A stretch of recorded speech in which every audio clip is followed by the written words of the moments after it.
Isso aqui instala legal. Aqui parece ser mais brutão para instalar.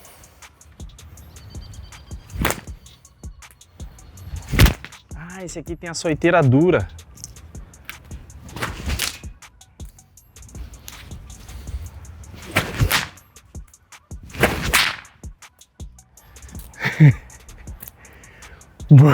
Esse aqui estralou valendo, né?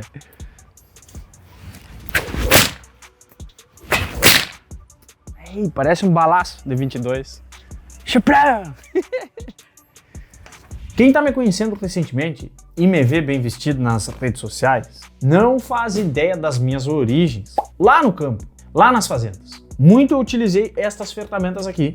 E antes que certas gentes queiram me taxar e me tacar pedra, um açoite, embora utilizado para bater, em uma situação como essa que tu tá vendo agora aí na tela, serve como escudo protetor para evitar que o campeiro se lastime, se arrebente devido a algum acidente com algum animal enfurecido. Pode até ter gente que diga que a gente deve tratar bem os animais e eles nos respeitarão.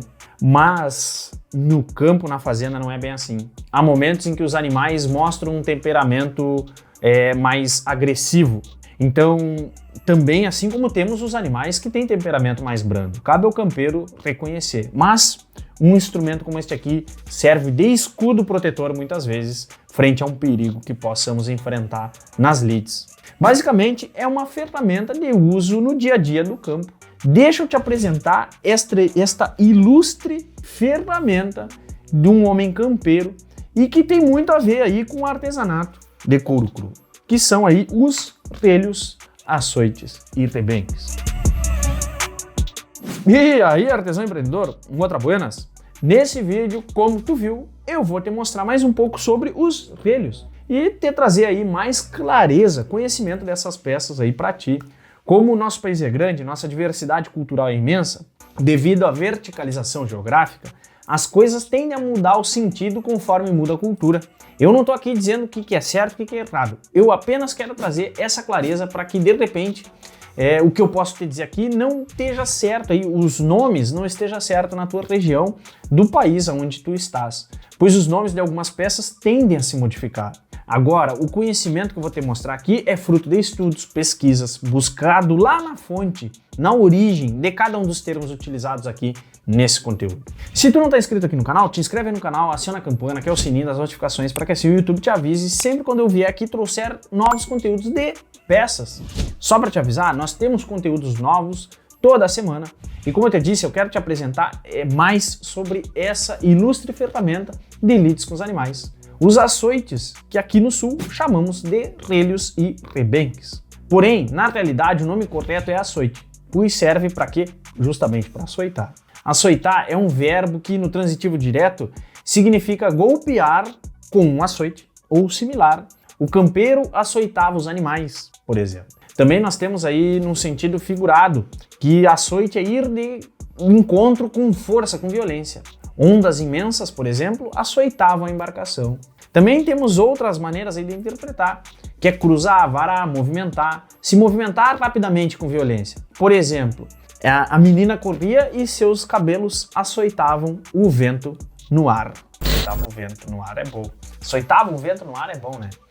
Depois nós podemos aí dizer que açoite, obviamente, é causar... Tem mais uma terminologia no dicionário, que açoite é causar dor ou sofrimento, aflição, através de um dano, né? Uma destruição, por exemplo. Também podemos usar que a miséria açoita a população, por exemplo.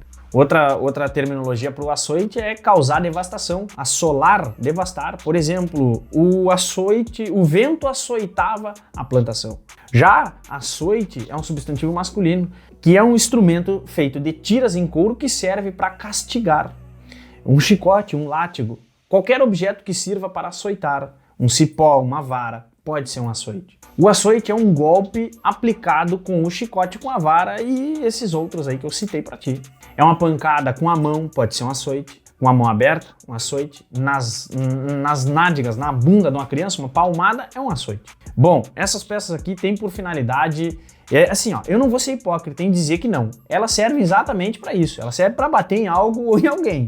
muito usado no campo pelos campeiros que, assim, pode utilizar tanto para apressar os animais, tocar os animais, quanto para conter animais que estejam avançando contra o peão e que estejam enfurecidos. Portanto, não é de um tudo ruim.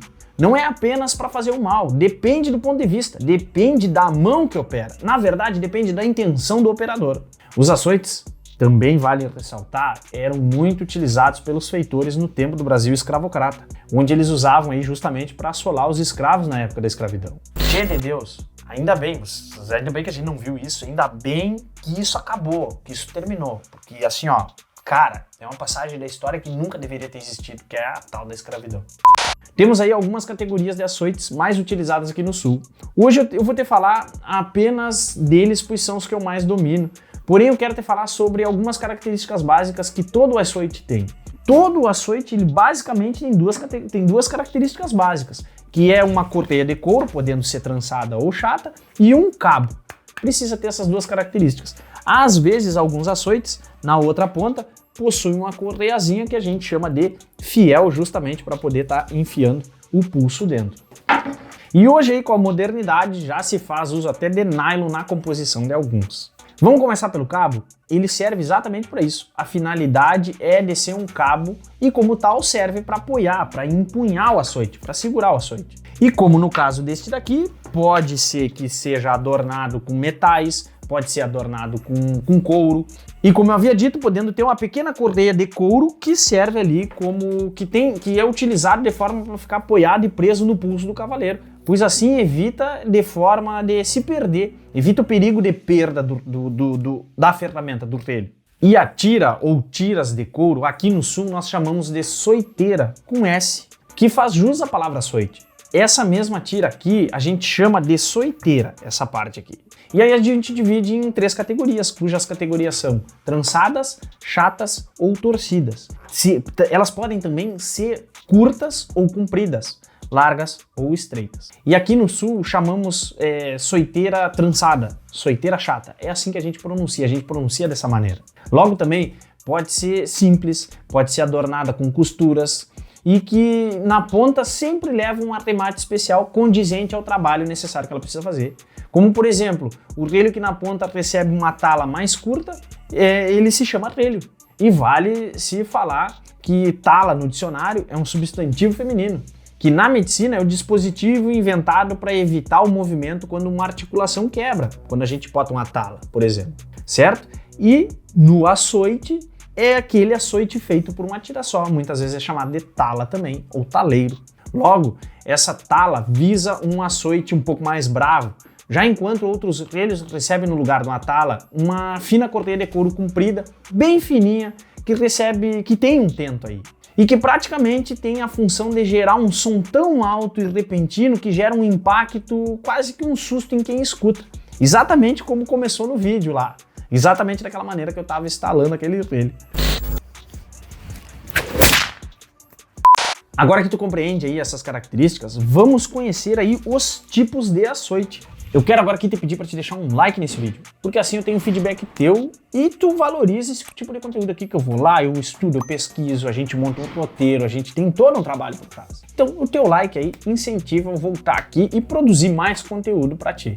Deixou um gostei? Para ficar melhor ainda o teu compreendimento, vamos dividi-los em 3 grandes categorias.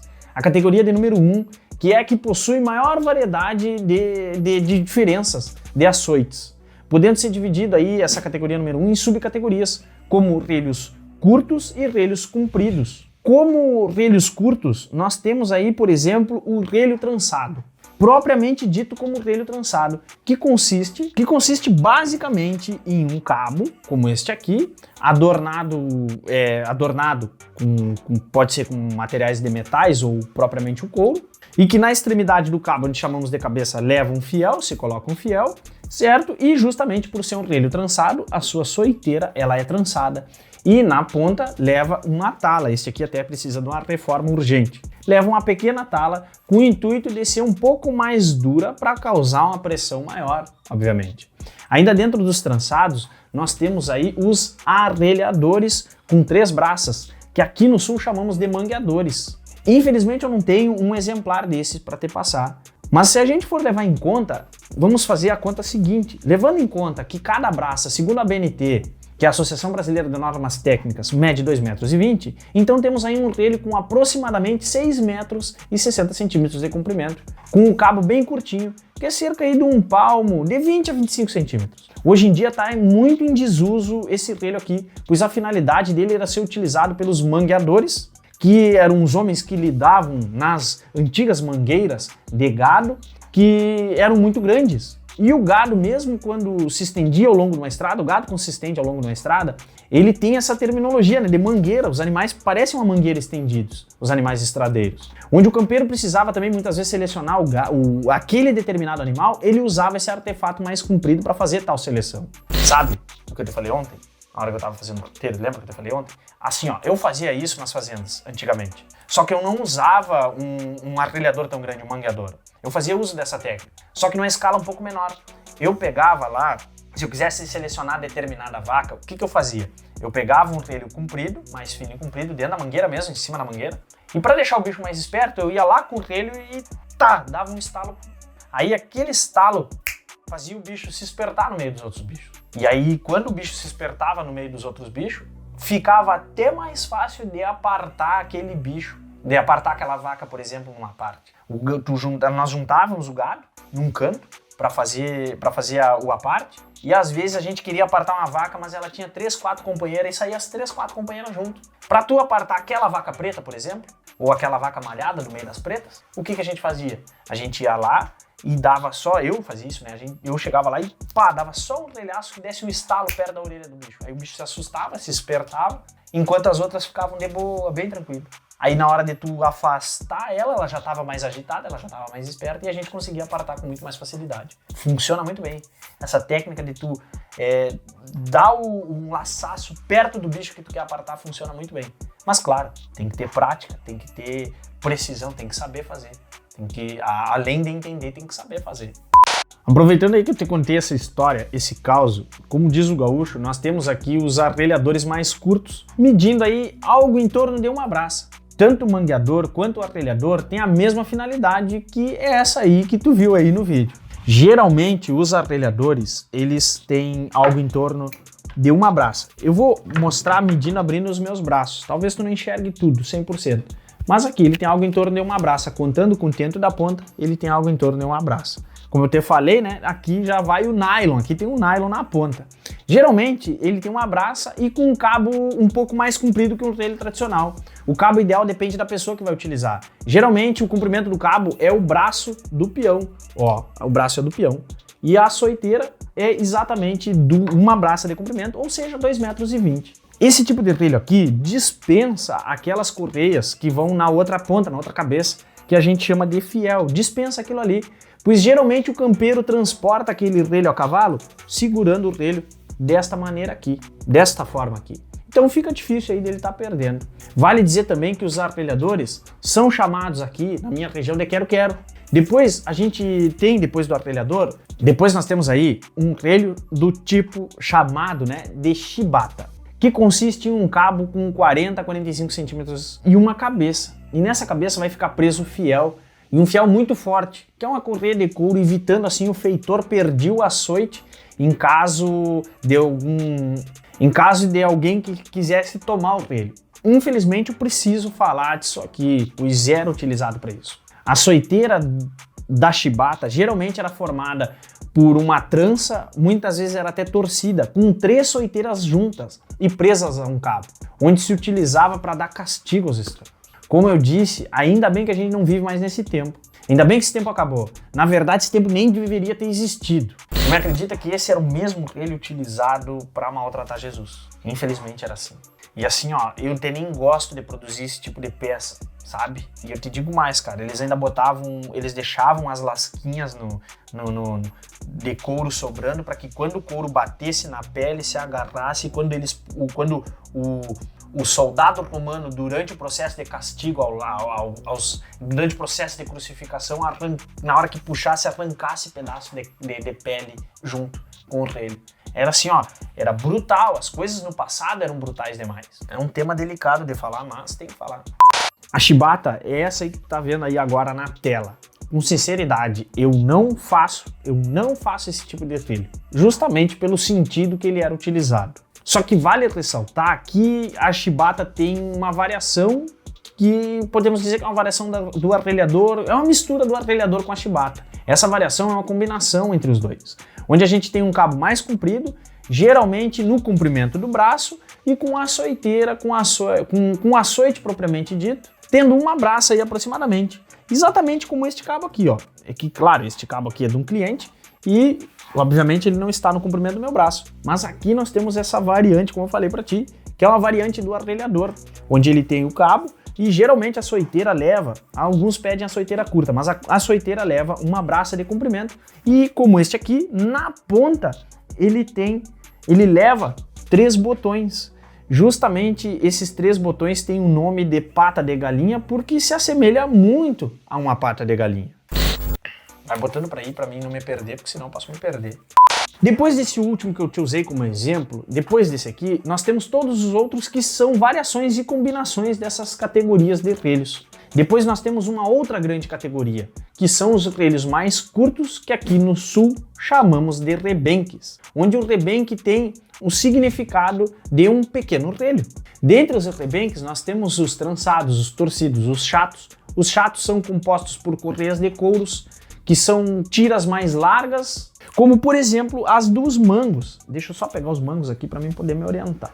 E aqui tem um sendo terminado, isto. Como os mangos, justamente eles têm um cabo, eles levam um cabo com o fiel e do fiel, um cabo maciço, e do fiel uma tala chata, mais larga e comprida, algo em torno aí entre 45 centímetros aproximadamente de cabo e uma tala equivalente ao tamanho, entre 45 e 50, como este aqui. Este aqui é mais simples, como esse aqui eu usava no campo, bem mais simples, justamente porque ele tem que ser funcional, né? Ele não pode ter muitos detalhes, mas basicamente esse aqui é um relho mais curto, como vocês podem observar aí, e esse relho, por ser mais curto, é chamado também de rebenque. Só que nesse caso aqui, esse aqui é o mango.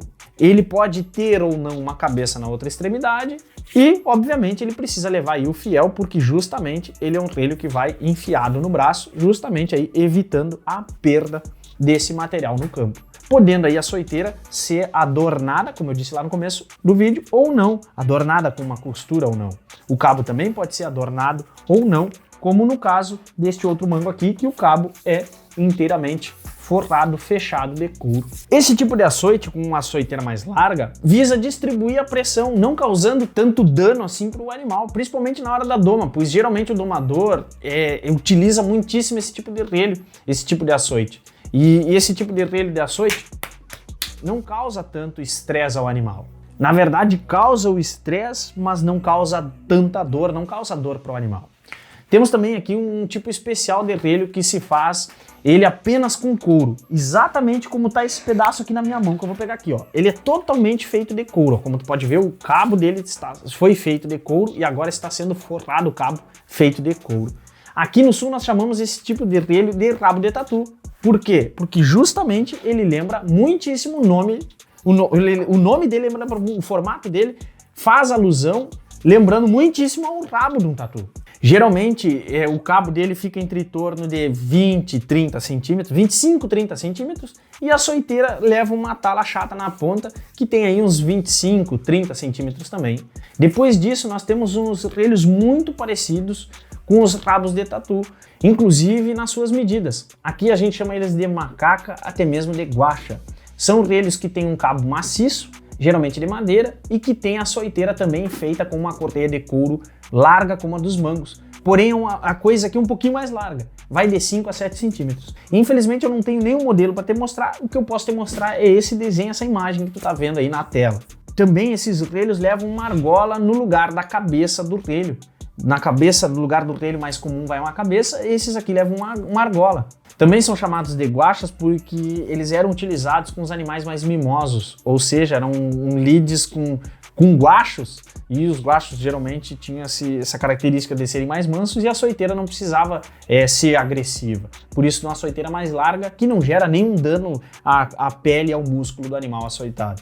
Vai lá e me traz, leva isso aí lá pra frente e traz as guasquinhas de touro lá pra mim, por favor. Sabe onde tá, né? Tem lá no chão, não sabe, não conhece a guasca do touro? Velho, é a p do touro, velho. Esses guri danados. Por fim, a gente tem uma última categoria, que são os chicotes de couro. Temos o chicote propriamente dito, que consiste em um relho fininho, comprido, com apenas um pedacinho de couro dobrado na ponta, dobrado no meio, lá na ponta, podendo ter um fiel na outra extremidade. Geralmente é utilizado por pessoas de mais alto escalão, como por exemplo duques, barões e até mesmo militares de cavalaria. Aqui no sul, onde a gente tem a penca, as carteiras, que são assim chamadas aqui no sul, as corridas de cavalo, são comuns aí no mundo afora, temos também a fusta, que é uma espécie de chicote que tem o cabo fininho, porém é todo adornado com couro, pode possuir um fiel, mas geralmente não tem para poder diminuir o peso para o jockey, e na outra extremidade vai uma tala de couro parecida com a do relho, trançado, um pouquinho mais comprido, cerca aí de uns 10 centímetros por 1,5 de largura, para poder estimular o cavalo a correr mais rápido na cancha, ou seja, ele andar a correr mais rápido na pista. E aí, quer fazer os teus relhos trançados com um couro bacana? Então olha só, a gente aqui do Galpão do Guasqueiro desenvolveu uma loja online onde pode te facilitar a vida e encontrar matéria-prima de qualidade para elevar ainda mais o nível das tuas peças, com atendimento rápido e profissional. Se tu busca matéria-prima de qualidade, melhor ainda. Se tu busca aí matéria-prima para a confecção das tuas peças ou a realização dos sonhos dos teus clientes, lá é o lugar mais indicado para que tu possa adquirir matéria-prima de qualidade. E tu, como artesão, sabe quais são os 3 pilares que sustentam o artesanato? O pilar de número 1 é o teu conhecimento, o pilar de número 2 é a gestão do teu negócio e o pilar de número 3, matéria-prima. Isso mesmo, 1/3 do teu negócio de artesanatos é matéria-prima. Portanto, ela tem que ser de altíssima qualidade. E agora que tu realmente sabe da importância de ter uma matéria-prima de qualidade, dá uma conferida na loja online lá do Galpão do Guasqueiro. Para te poder acessar, clica no primeiro link da descrição. Pedi para ir lá buscar, né? E olha só, quase que eu ia me esquecendo. Temos aqui outro modelo de relho confeccionado com uma peça interessante. Eu vou deixar tu entender qual é essa peça. Só que assim, ó, eu vou pedir uma coisa. Respeito nos comentários, tá? Respeito nos comentários. Aqui no sul, a gente produz um relho feito, digamos que é feito de uma parte do animal, onde só os meninos têm e digamos que é um por menino. É exatamente isso aí. Assim, ó, eu peço respeito nos comentários, nada de comentário bagaceiro aqui no canal, viu? Olha só, é feito da peça que o touro usa para se reproduzir com as vacas, certo? Que a gente chama de peça aqui no sul, né? Quando o animal machuca, a gente diz que o touro quebrou a peça. A gente chama de peça. É feito lá com aquela parte do touro lá. Aqui eu tô com eles atados por um arame. Eu ato um arame para poder espichar ele, né? Porque é preciso estaquear, senão ele repuxa, ele enruga, certo? Mas é justamente feito dessa parte aí que só os meninos têm e é um por menino. Também se faz o cabo dos relhos, muitas vezes até de algum modelo de fusta, algumas fustas são feitas desse tipo de cabo, justamente por serem flexíveis, ó, extremamente flexíveis, como tu pode perceber. Além de flexíveis, se caso elas entortem, tu dá uma jogadinha e bota elas para o lugar e ela se arreta novamente. Então temos essa característica de se fazer com este tipo de material também. Sabe por quê? O gaúcho primitivo, os primeiros exploradores e desbravadores, os primeiros colonizadores aqui do sul, eles detinham um pouco material e eles extraíam o máximo que podiam extrair de um único animal. Muitas vezes era aproveitado o sebo do animal, misturado com um cordel de algodão ou sisal, e através desse cordel com esse sebo, era colocado esse sebo dentro da goela, claro que tiravam essa parte aqui do esôfago do animal, e aproveitavam aquela parte do esôfago, que a gente chama de goela, e faziam uma vela com essa goela. Faziam a vela da goela do animal, dentro da goela do animal, dentro do esôfago do animal. Só para te ter noção, um gado, uma vaca, um boi, era munício, além da carne, era munício para muitas coisas. Pois uma vaca, para o homem primitivo, fornecia. Para o gaúcho primitivo, fornecia pele, fornecia carne, obviamente, leite, podia fornecer os casquinhos para fazer esporas, podia fornecer a própria goela para fazer uma vela, o touro podia fornecer a peça dele, o membro dele para se poder fazer o relho. Então o animal era aproveitado quase que na sua integridade, 100%. Infelizmente, essas peças que eu te apresentei hoje aqui têm por finalidade bater, agredir. E como eu te disse, eu não vou ser hipócrita em embelezar a coisa, mas eu te falo por experiência própria. Um relho às vezes salva a vida, pois pode servir como defesa contra algum animal enfurecido. Eu já usei o relho como estriveira. Já aconteceu de eu estar lá no campo e arrebentar o loro, lá no meio do campo, longe de casa, e eu improvisar com o relho trançado um loro ali com o fiel, usando o fiel de estribo, para que eu pudesse retornar para o galpão. Portanto, não é de um tudo ruim. Como eu disse, vai depender da mão, melhor ainda, vai depender da intenção do utilizador. Na esgrima gaúcha, o relho já foi utilizado como escudo durante o trançado do ferro, que nada mais é do que um combate 1 a 1 entre adaga e mango. E um bom esgrimista, um esgrimista dos bons, usava o relho como escudo, enquanto numa mão ele poderia ali segurar o mango e usar o mango como escudo protetor, na outra mão